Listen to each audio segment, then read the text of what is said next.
Hello again, traders, and welcome back to the Hot Stocks Outlook for July 9th, 2021.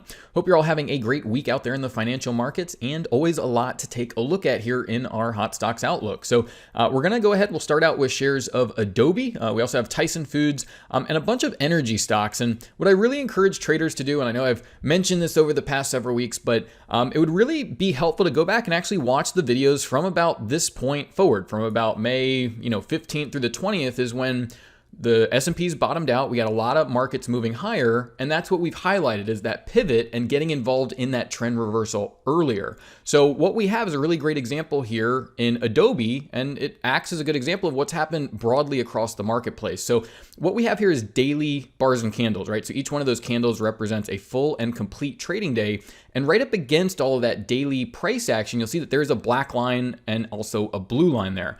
Now, that black line that you're seeing there, that is what we call the actual simple moving average. And all that is a simple moving average. It's just, in this case, it's going to look back over the past 10 close prices, add those together, divide by 10, and it acts as a good rolling measure of where market prices have already been. So it smooths out the price data.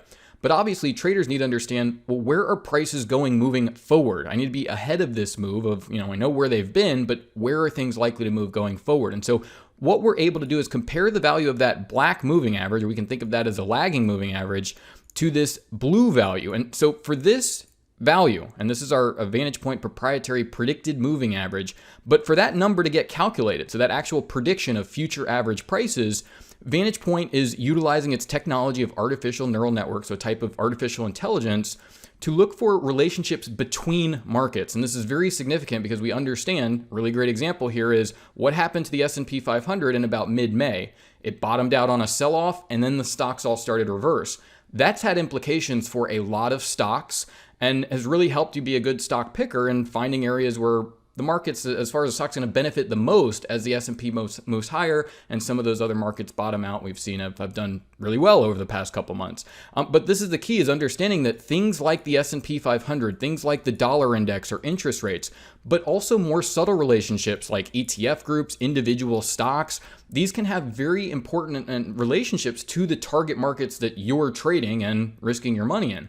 And so this is very important to understand, okay, well, how are these market relationships affecting future prices? And so what happens here is Vantagepoint is taking all of that information and actually generating a true price prediction. So it's using that artificial intelligence to understand those leading, lagging relationships, all that's happening, and use these set of predictive indicators to really round out an overall forecast of where are prices moving forward. Now, what's helpful about this is understanding that all of these different indicators are using the same technology, but they're tuned to different time frames to help you with what you're trying to do in the marketplace. So with that blue line, what that is really simply, it's a predicted moving average, a prediction of average prices moving forward. And whenever that blue line crosses above the black line, well, as a trader, you'd expect, you want to get long, take long positions, and act accordingly with your strategy. Now, at the bottom of the chart here, you'll see this is what we'd call really a binary output. It is either going to be green or red. It gets updated each and every trading day, but it's only looking ahead 48 hours at a time, right? So it's not looking at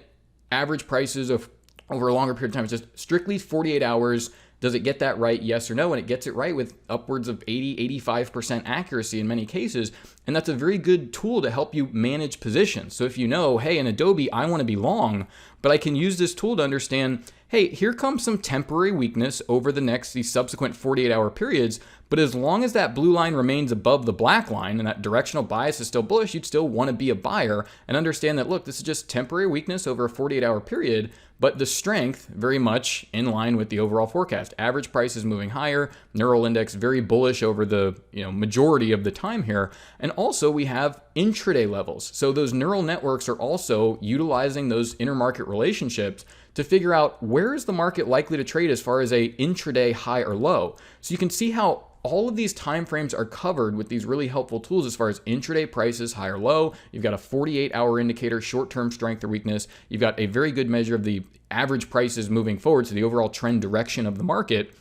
And then these tools, of course, to help you manage those shorter term windows. And so, what we get here is a situation where in Adobe, if you're able to recognize that, hey, there's been a big market shift here, you get the benefit off of these predicted moving averages. You get in early, and that's been the broader theme of stocks. If you want to buy stocks, well, May was really the point to do that, and we've seen stocks like Adobe here. You see 25% rally in the past 32 trading days. This situation right here is the same thing that's going on in First Solar and American Semiconductor. All those stocks that we looked at 2 months ago, that was Vantagepoint saying, here comes the reversal. Here's the time to get in as a trend trader.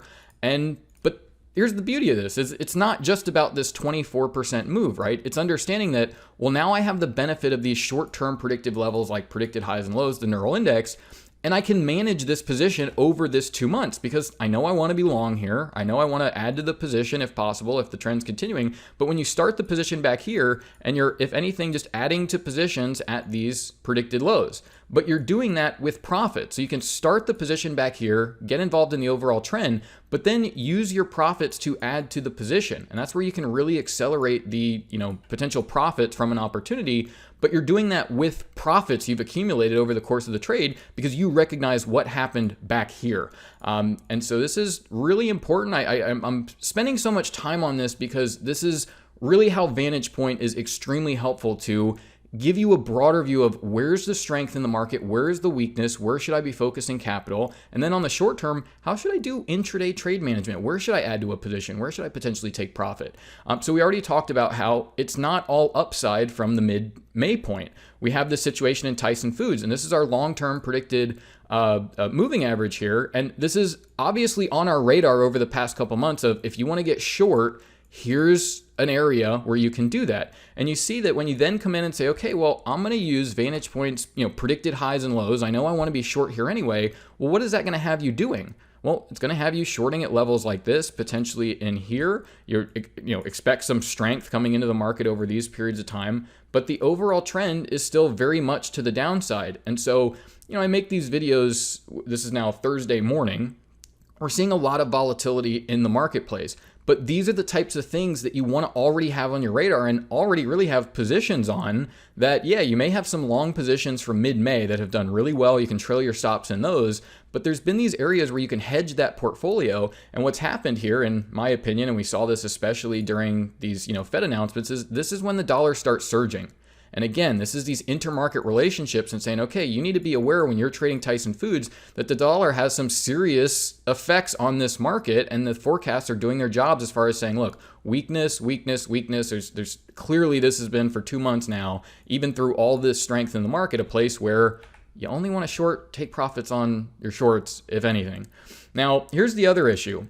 These are 3 energy stocks, and a lot of the energy markets very broadly look exactly like you see here in Baker Hughes. We're seeing some problems when you see, the crude oil and commodities start to weaken. That often has some correlations with the S&P 500. So again, getting back to this, stocks are seeing volatility. You want a tool to help you manage these relationships and how they're affecting things.